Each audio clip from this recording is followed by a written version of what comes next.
बिस्मिल्लाहिर्रहमानिर्रहीम। अस्सलामु अलैकुम वरहमतुल्लाहि वबरकातुहू।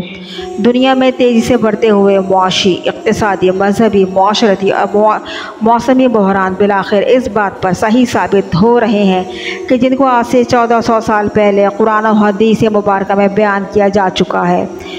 आइए कुछ इन ख़ास मुहर्रिकात और वाक़यात का तज़किरा करते हैं जो दुनिया में रूनुमा हो रहे हैं या रूनुमा होने जा रहे हैं। जिन निशानियों की निशानदही कुरान पाक में और कुरान और हदीस में पहले से बयान की जा चुकी है, बहैसियत मुसलमान इन सब बातों पर पुख्ता ईमान ही हमारी रिवायात का हिस्सा है। रिवायात वह हदीस में आता है कि जब क़यामत बर्पा होगी तो एक घड़ी ऐसी होगी कि जो शख्स जो कुछ भी कर रहा होगा वो सब धरा का धरा रह जाएगा। इस तरह की मिसालें देने का मकसद फ़कत ये है कि मुआशरती तौर पर ख़ास कर मुस्लिम उम्मा ये बात समझ लें कि क़यामत किसी भी वक्त अचानक आएगी और कई मुस्तनद इस्लामी कुतुब और रिवायत के मुताबिक ये भी आया है कि क़यामत से पहले एक हवा ऐसी चलेगी कि जिससे तमाम अहले ईमान ख़त्म हो जाएंगे और जो बच जाएंगे वो मुनकर ईमान होंगे, कोई गलमागोह मुसलमान ना बचेगा। अहादीस ये भी बताती हैं कि क़यामत से 30 साल पहले दुनिया में बच्चों की पैदाइश होना रुक जाएगी और जो माएँ हमल से होंगी उनके हमल गिर जाएंगे। वजह ये होगी कि अल्लाह ताला किसी बच्चे पर क़यामत कायम नहीं करेंगे, क्योंकि बच्चे चाहे जिस मज़हब, जिस कौमियत और जिस फ़िरक़े से हों, मासूम और बेज़रर और बेगुनाह होते हैं। लिहाजा अल्लाह तबारक ताला मुसलमान बच्चों पर क़यामत का अज़ाब बर्पा नहीं करेंगे, जिसकी वजह से क़यामत से 30 साल पहले बच्चों के पैदाइश बंद हो जाएगी और माओं के हमल गिर जाएंगे और जो बाकी बच्चे बचेंगे वो क़यामत से पहले बालिग़ और बाशऊर कर दिए जाएंगे। इसी तरह एक और हदीस में हुज़ूर पाक सल्लल्लाहु अलैहि वसल्लम ने मुसलमानों के लिए इस दुनिया को में 3 दौर में बांटा है, जिसमें पहला दौर वो है कि जो दौर नबूवत जिसे कहा जाता है, जिसमें ख़ातिमुन नबीयीन हुज़ूर पाक सल्लल्लाहु अलैहि वसल्लम ने इस्लामी रियासत की बुनियाद रखी और दीन की तकमील मुकम्मल फरमाई। दूसरा दौर खिलाफत खलफाए राशिदीन का दौर है और दीन इस्लाम को इस्लाम के दूसरे ख़ित्तों पर इस्लाम को इस्तवार किया और मज़हब इस्लाम को नाफिज किया। इसके बाद तीसरा दौर वो है कि जब मुसलमानों को मुख्तलिफ़ ख़ित्तों में हुकूमतें कायम रही और जिसे दौर मलूकियत कहा जाता है। इस दौर में कई मशहूर व मारूफ जय्यद बहादुर इस्लामी हुक्मरान गुज़रे कि जिन्होंने दीन इस्लाम की सरबुलंदी और उसकी आबियारी के लिए लाजवाल खिदमात अंजाम दी, मगर इनमें से कई मुसलमान हुक्मरान ऐसे भी थे कि जिन्होंने उल्टा दीन इस्लाम की जड़ों को नुकसान पहुँचाया और जुल्म जबर अय्याशी के सबब मज़हब इस्लाम के नाम पर बेतहाशा तबाहियाँ और गुमराहियाँ की। चौथा दौर वो आया जो मुस्लिम रियासतों और हुक्मरानों का जो सिक्का बोलता था वो ज़ोर तोड़ता गया। इस्लामी हुक्मरान दीन की असल रूह को भूल कर, अपने जद्द अमजद की असल मीरास को भूल कर गलत राहों पर चल पड़े थे और ऐशो उशरत, शबाब और रियाज, जुल्म और जबर की दलदल में फंस चुके थे। उन्होंने अपने जद्द अमजद की मीरास को पूरी तरह तबाह बर्बाद कर दिया था। बिलाखिर इस्लामी रियासतें बिखरती चली गईं और जिसका फ़ायदा इस्लाम दुश्मन ताकतें व रियासतें उठाती गईं और जिनकी मिसालें और मुँह बोलता सबूत तारीख़ अवराक़ में बाखूबी मिलता है। मुसलमानों को अपना ताबी व मुती बनाकर उन्होंने उनको आखिर ग़ुलामा बना डाला। ये दौर ग़ुलामा कहा जाता है। बर्रे सग़ीर पाकोहन में जिन बादशाहों की हुकूमत थी, अंग्रेज़ हुकूमत ने आके हिंदू मुसलमान तमाम कौमों को ग़ुलाम बना डाला। इस तरह कितनी ऐसी हुकूमतें हैं कि जहाँ मंगोलों की और जो भी हुकूमतें थीं उन सब को मुसलमानों को अपने ताबे कर लिया। आज इस दौर में अगर हम और फ़िक्र करें तो समझ यही आता है कि हम आज भी उसी दौर में जी रहे हैं। इस्लामी रियासतों में रहने के बावजूद मुसलमानों का मुल्की व इक़्तिसादी और मुआशरती निज़ाम मग़रिबी तक़लीद करता दिखाई देता है। यानी हम आज भी कई 100 साल गुज़रने के बाद भी चौथे ही दौर यानी दौर ग़ुलामा से गुज़र रहे हैं। इसके बाद एक दौर ऐसा आएगा कि जब मुसलमान एक दफ़ा फिर आलम इस्लाम को आलमी अरूज पर देखेंगे। ये वो 5वां दौर होगा जिसके बारे में हुज़ूर पाक सल्लल्लाहु अलैहि वसल्लम ने अपनी अहादीस मुबारक में इरशाद फरमाया है। सही मुस्लिम की एक और हदीस में हज़रत सौबान रज़ी अल्लाह ताला अन्हु बयान करते हैं कि हुज़ूर पाक सल्लल्लाहु अलैहि वसल्लम ने फरमाया कि अल्लाह तबारक ताला ने पूरी ज़मीन को मेरे लिए लपेट दिया, यहाँ तक कि ज़मीन से मैंने सारे मगरिब और सारे मगरिब देख लिए। और सुन लो मुझसे कि मेरी उम्मत की हुकूमत तमाम इलाक़ों पर कायम होके रहेगी और इस्लाम दुनिया के हर ख़ित्ते में पहुँचेगा।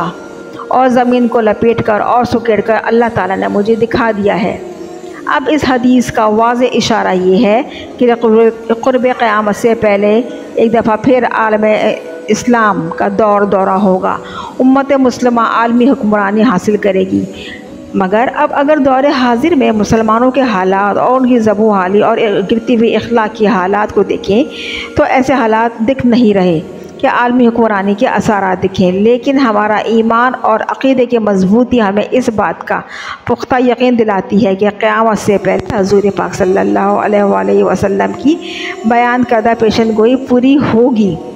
यहाँ तक कि हालात फ़िलवक्त अभी दिखाई नहीं दे रहे, मगर यूरोपियन कंट्रीज़ में और आप जितने भी गैर इस्लामी ममालिक के वहाँ पर देखें तो इस्लाम तेज़ी से फैल रहा है। और आज की नौजवान नस्ल हो या उम्र के किसी भी हिस्से ताल्लुक़ रखने वाले लोग हों, गैर मुल्की साइंसदान जो कुरान पाक को बहुत हक़ीर समझा करते थे, कुरान पाक को पढ़ के और बहुत से लोगों ने इस्लाम की अक़ीदों को जान के मुशर्रफ़ ब इस्लाम हो रहे हैं और तेज़ी से इस्लाम फैल रहा है। लेकिन इनकी हुकूमतें इस बात से डर चुकी हैं कि कहीं पूरी की पूरी कौम इस्लाम कबूल न कर ले और इस बुनियाद पर तेज़ी से मुसलमान होने वाले लोगों की जो उनका रेशो है उसको आलमी सतह पर छुपाया जा रहा है और इस्लाम एक बार फिर सरबुलंदी की तरफ गामज़न है।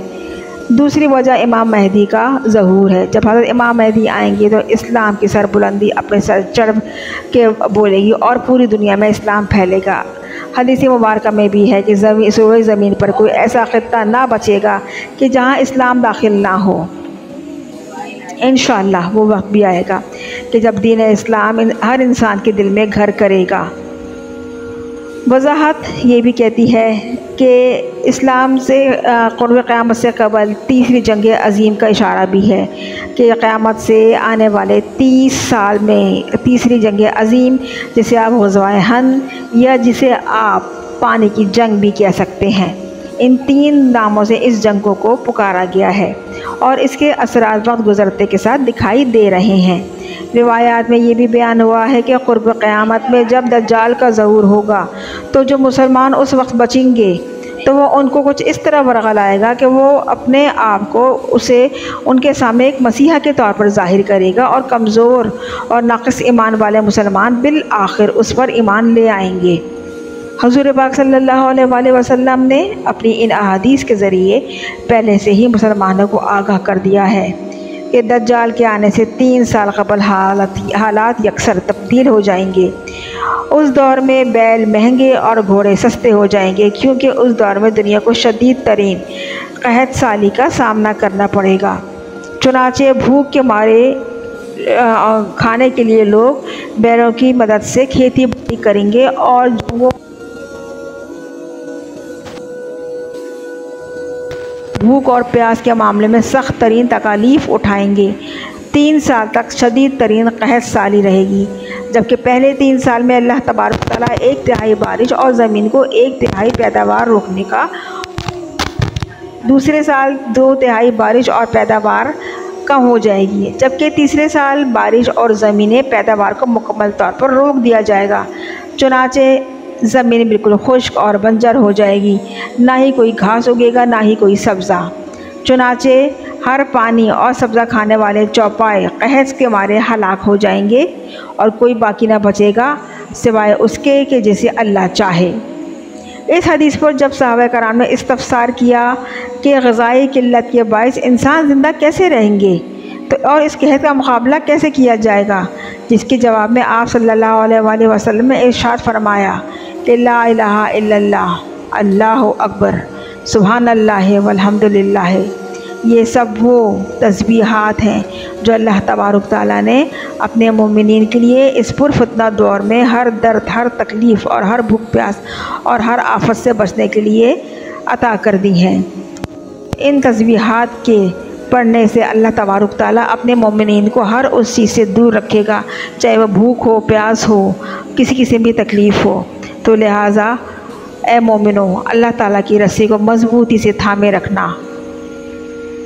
एक और हदीस के मुताबिक दज्जाल यहूदियों की नस्ल से ही होगा।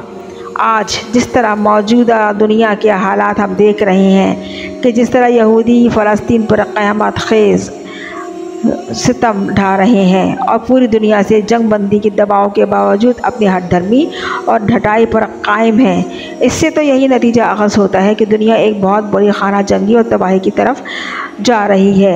और अगर ये तीसरी आलमी जंग छिड़ गई तो ये 6 साल तक जारी रहेगी, जिसमें 80 करोड़ अफराद मारे जाएंगे। यानी ये जंग अज़ीम तबाही और बर्बादी के सिवा कुछ ना होगी।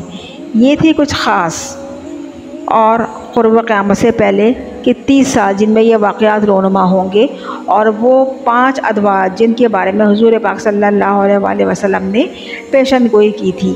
इस तरह तो बहुत सी ऐसी निशानियाँ हैं, इंशाअल्लाह वो भी आगे चल के अपनी वीडियो में आपको बताएंगे। फ़िलहाल हम सब अल्लाह मिल के दुआ करते हैं कि अल्लाह तबारक तआला हम सब को ईमान की दौलत से माला माल करे और ईमान बिल खैर पर हमारा ख़ात्मा हो। शुक्रिया, जज़ाकल्लाह।